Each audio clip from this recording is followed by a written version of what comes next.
Hey, welcome back to Heroes and Videos. We're going to do a little of last week's comics this week. We're going to go over some of the books I picked up and read in the last week or so. Recently went to Baltimore Comic-Con. We'll be dropping a video about that trip here shortly. But for now, we're going to get into the comic books I bought last week. Stick around to the end. We've got some stuff from the big two. Got an independent book that I'm kind of interested in or excited about. And of course, my favorite character will be at the end of the video with his new book out, or his new issue out this week.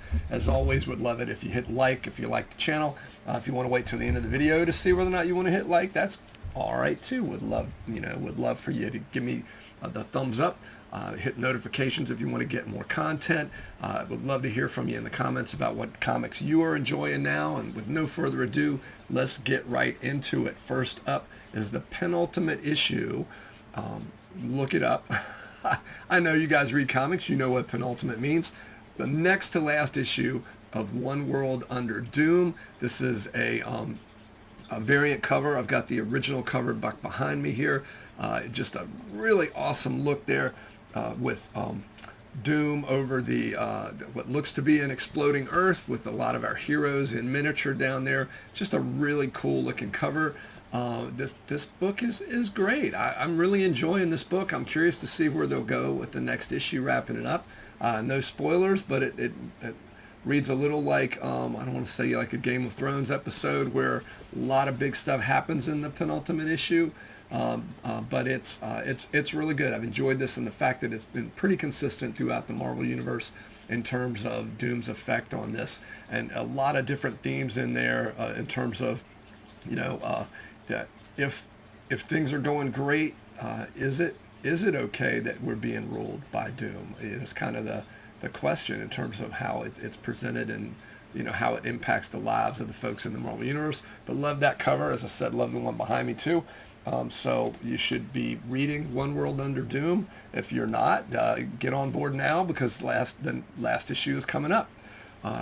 The X-Men, speaking of last issues, the X-Men kind of took a break here with their current stuff, and they're doing sort of an Age of Apocalypse type event. This is Age of Revelation. Revelation is Doug Ramsey's character. He used to be called Cypher, I think, in the New Mutants. He's Apocalypse's heir. Whereas Cyclops, of course, is kind of the heir of Xavier. The books are neat. Mini spoiler, if you didn't watch my last video that included Age of Revelation, you should skip over the next minute and a half or so.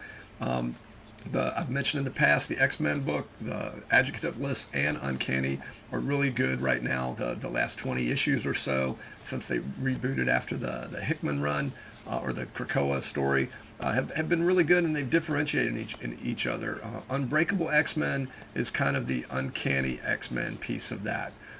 That's the one where they're in Louisiana. They're in New Orleans, Gambit and Rogue, Wolverine, who am I missing? Nightcrawler, and they have Jubilee too, I think. And they've got these 4 new mutants that they're training. So while this book, this Unbreakable X-Men, is kind of the uncanny piece, maybe that's a good way to remember it, Unbreakable, Uncanny. This is taking the conceit of this book is, whereas back in Days of Future Past, Kitty Pryde's mind was sent, or the future Kitty Pryde's mind was sent back into our present. In this storyline, present day, Cyclops and the Beast, their minds have been sent 10 years into the future. It's an Age of X sort of thing, but it's the X is for 10, like Powers of X or Powers of 10. That book a while back. So the cool thing is, it's sending Cyclops and Hank into the future, like our current day, their minds into their bodies in the future. Kind of a neat twist on the old Days of Future Past thing. Unbreakable X-Men follows the storyline of the characters that are, for the most part, that are in Uncanny X-Men. You see, I believe that's Gambit on the cover here. You'll see, it's not looking like things worked out so well for Rogue and Marcus. Can't read Marcus's last name, and honestly, I don't remember Marcus, the character from the book. I am so sorry, Marcus. But this was okay. It's really neat. I realized I really enjoy the Uncanny X-Men book, because the big thing I loved about this book is I am concerned about some of these characters, and you get to see where the characters from Uncanny X-Men are 10 years later. So that was pretty neat there. And the companion book to that is Amazing X-Men, which that's Cyclops on the front there. And believe it or not, over here the Wendigo looking character is Hank McCoy. So Beast. The two of them, like I say, their psyches, their consciousnesses have been pulled 10 years in the future. This is kind of the remains of one of the X groups. This one is more, it flows more with the adjectiveless X-Men book. Glob's in it. I think that's him down in the corner, looking very un-Glob-like, if you know Glob. But yeah, also this was a very good book. I enjoyed this very much as well. I think they're only doing this for a few issues, 3 or 4 issues, and then hopefully we'll be back to the other books. Gonna jump over real quick to DC's KO event. This is a tie-in there. I enjoy the Titans. I haven't, for the most part, read their monthlies, though their annual this year is so far my favorite comic book of the year.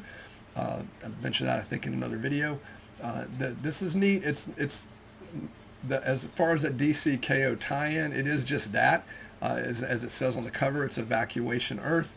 So this covers a little piece of that storyline, but it's not. It's certainly not crucial. And one of the things I really am enjoying about this KO event is the story itself is pretty self-contained. This was neat. I enjoyed reading this. There's some really cool Titans moments in here because they're really more of a family than a team. So as an old-time Titan fan, I enjoyed this book. It's not a must-have for KO, so if you're on a super limited budget and you're just reading the KO book, and you should be reading the KO book, must-read stuff for me in the last year for DC is that All-In event. They just did a countdown to KO, and in the KO stories, the Absolute books are excellent, but you don't have to read them. But I just, if you haven't jumped on board yet, jump on board by KO #1 and dig in, because it's looking really good. And I enjoyed this book too. If you're a Titans fan, you'll enjoy that one. So jumping over to indies for a minute, and I don't know the publisher of this book. Bad Idea, I think, is at the bottom. So it's Bad Idea Comics. The cover sold this book for me, honestly. You should, if your local comic shop uses Comic Hub, or I don't know if it's Comic Hub or Comic Chub. Let's go with Comic Hub. To order from your local comic shop, you should. It's pretty neat. If your local comic shop uses it, it's a cool website, and it lets you place your orders for books. I purchased this book just because the cover, because man, that thing is just, check it out. That is such a cool cover. It's the character's face seems to be decomposing from one side to the other. He's got all his watches on. The font kind of threw me too, because the name of the book is Save Now. I actually misread that as Leave Now when I was first reading it, and I honestly don't know if that's intentional or not. The hook here is this character can go back and to like save points in time, like a game save, like how when you save a video game, you go to a certain level and you want to save it for you, and if you go back to the save point, I'm looking at you, Edge of Tomorrow, that kind of thing. But in most of those stories, the character does not age, a lot of time travel stories. So, however, in this one, every time he goes back, I mean, he's this character, I think his superhero name is Saver, even. His character is continuing to age. So if he has to go back a week, this is, don't get me started thinking about Tenet in terms of what you have to wrap your brain around for that, or Christopher Nolan's Tenet. If he's going back in time to a set point to try to fix whatever's gone wrong in the mission, he's living that week again. So if he does that 50 some times, he's going to be a year older. And this book kind of tracks that. So this character is aging, and a lot of the people in his life are aware of that. His significant other is aware of the fact that, wow, he's, he looks a couple years older today than he did yesterday. So he's obviously been doing time travel shenanigans. So that was pretty neat. If you've ever seen the movie About Time, I think it's called, the one with the Weasley kid that makes all the movies now, Brendan Gleeson, maybe. I always forget if I'm talking about his dad or him, but it's got Bill Nighy in it. It's a great time travel film, like a lot of the great time travel films. There's not special effects or anything. You just character walks into a room and can travel back in time. So and it's very similar to this in terms of set points. So this reminded me a lot of that. This is kind of like for About Time, and I think I've got, you guys will have to IMDb that. Remind me, let me know in the comments if I got that name right. But it's kind of like that concept for time travel plus superheroes. And spy shenanigans and whatnot. So it's a cool concept. I'm curious to see where it goes after the ending of this issue. But Save Now is kind of my indie pick for the week, and I look forward to reading that. I don't know how long it's going to go, but I'm at least on board for another issue. Back to DC for a couple of books here. World's Finest 44. This is the kind of the sequel to the Robin Supergirl date that was in this book early in its run. Consistently month in and month out. I don't see Mark Waid listed on the cover. Oh yeah, he did write this, and it shows.